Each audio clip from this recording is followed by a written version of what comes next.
A very good morning to you all. My utmost admiration and veneration.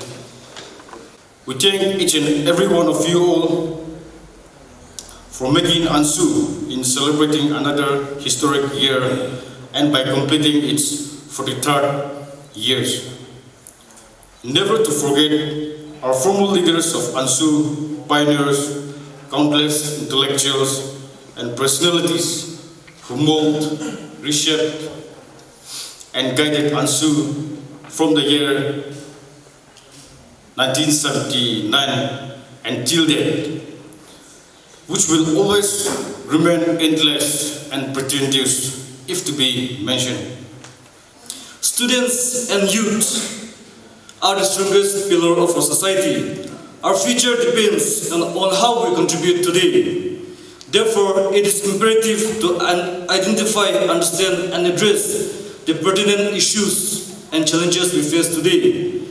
In this present generation context, graduation has become a common academic stage milestone in our state to achieve certain goals. But I tell you, it is equally important to boost our best abilities and work on other disciplines as well.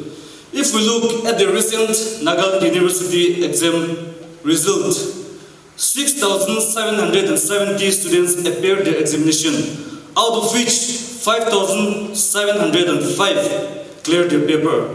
The pass percentage is 84.27%. The union is indeed happy and glad that our students are performing better. Important things which Angsu must also realize. Angsu, when I say Angsu, it is confining to the state because the colleges are in the state of Nagaland. And you can be very proactive. You can also involve in the policy making process. You can also see the program and policies of a higher technical that fortunately the Deputy Director is here. He will be coming with more points. But I think we can be a contributing factor. Instead of just agitating and then try to polarize, I think we can cooperate with higher education to see what we can also contribute. Now in our state, the policymakers are not interested. They are easy making money.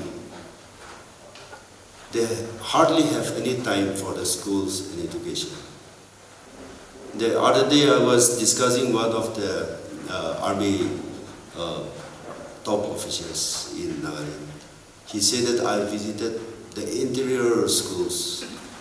It's so shocking. I cannot believe what I have seen. That is what he was saying. I say, it is just a beginning. If you travel more and more, you will find even ghost teachers. And there's no teacher yet in the list. There are so many teachers. We call them as a ghost teacher.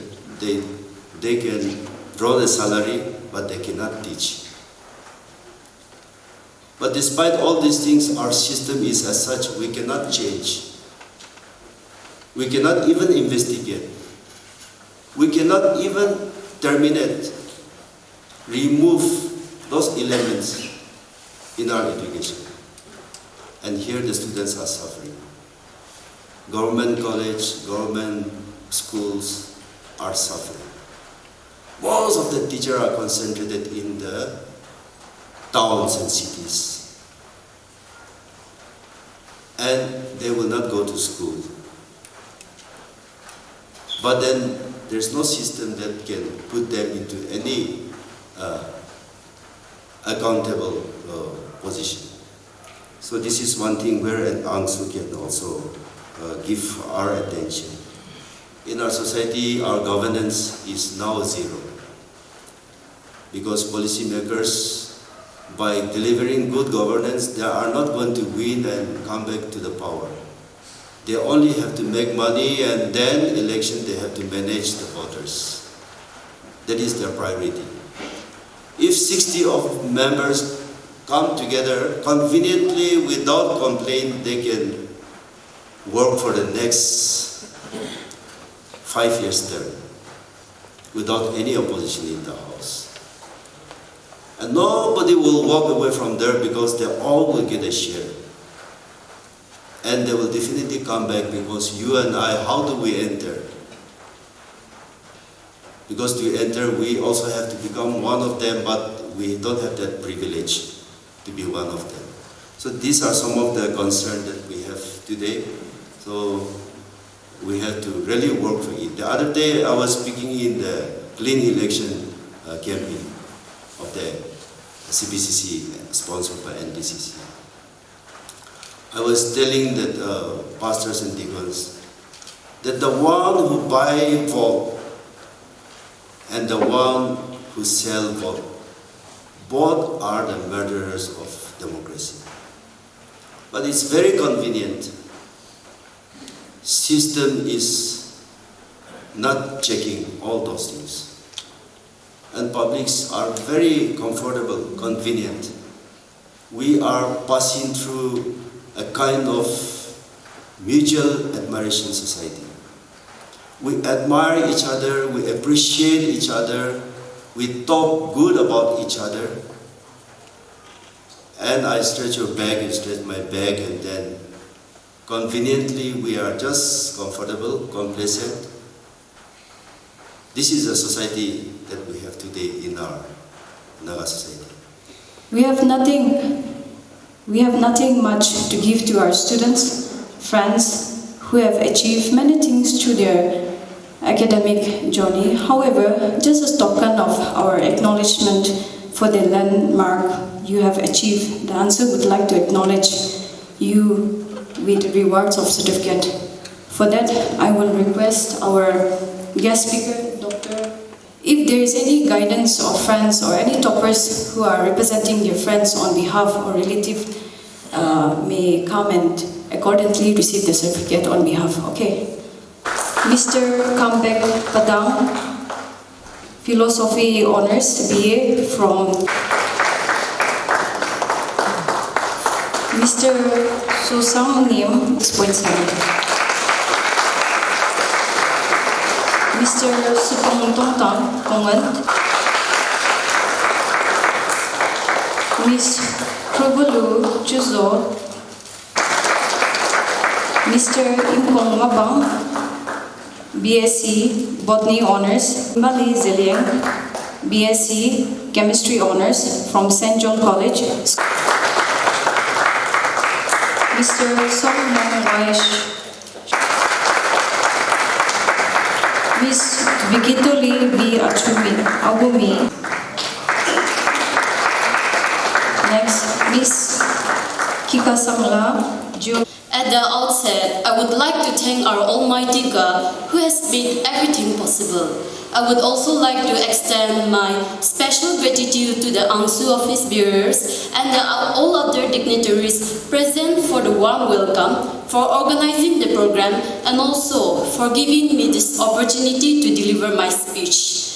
Let me first offer my congratulations to all the toppers and fellow graduates here today. Being here to celebrate with you, everyone, is honestly one of the high points of my life. I would never have guessed that at the end of my college journey, I would have the privilege of presenting the speech on behalf of the toppers on this momentous occasion. It is because, not that they want to do, but they do something which they don't want to do. When your previous president, Mr. Teja, was speaking over here, I was also almost diverting my topic on that line, you see.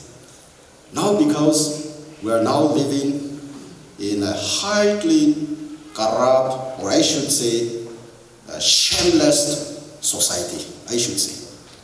Because corruption is not just taken for granted, but checking corruption becomes a matter of jealous for others' success. Itu aku punya puasa saya. You are jealous of my success, as if corruptions getting the opportunity to, corrupt is an opportunity. And our society We never condemn. We accept it as a way of life. That is why I would like to remind all of us that law does not work without moral obligation.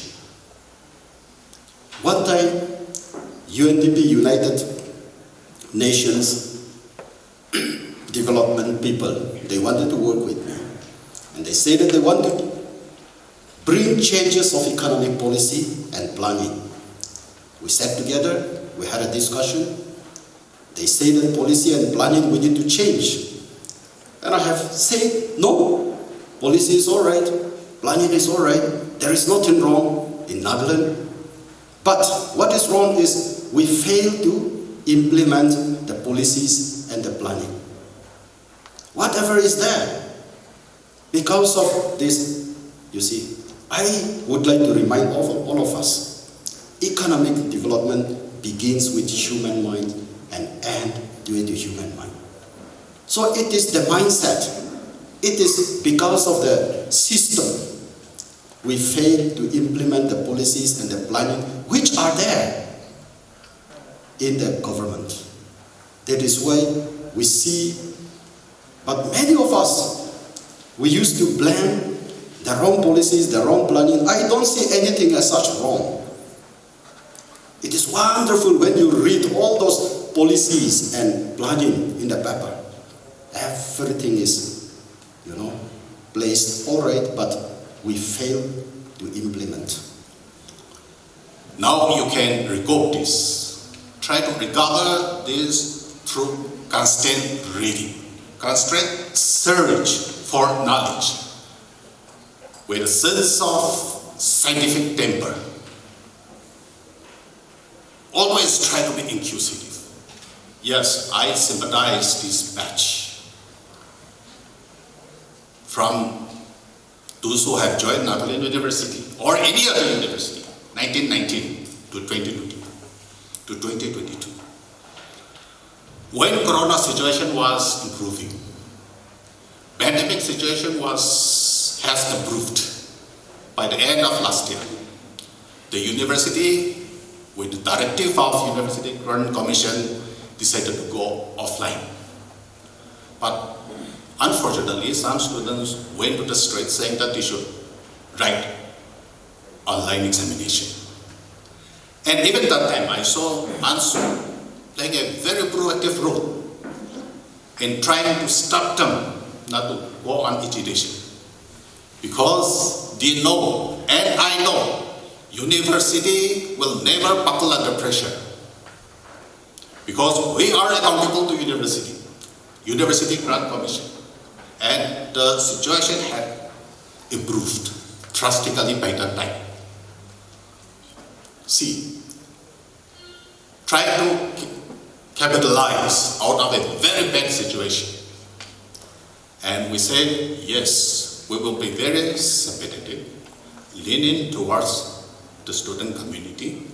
And if you just look at the examination result of 2020 batch, you'll find that, as the President has already mentioned, 84.27. This is a very good result. And the university authority was so lenient, considering the fact that this batch of students was affected considerably during the pandemic.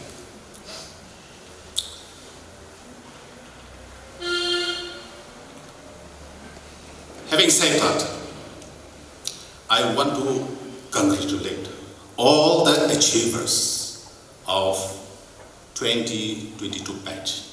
You are the subject toppers. That means you are second to none. You have achieved. This is called subject toppers. I want to clarify something. This is not gold medalist, okay? There will be only 4 gold medalists from this batch. You are subject toppers. But there will be only 4 gold medal for this batch in the undergraduate status. 1 for arts honors, 2 for commerce honors, 3 for science honors, and 4 for general student. Okay? So, out of many subject toppers, the university will work out and come up with and announce the gold medalist. 4, only 4, from one stream each, honors, and 1 from general. And you will be awarded, you will be honored with a gold medal during the convocation, university convocation, 6th convocation, sometime during 2024-25. Okay? So that is the actual position. So please don't confuse with the subject toppers and gold medalist.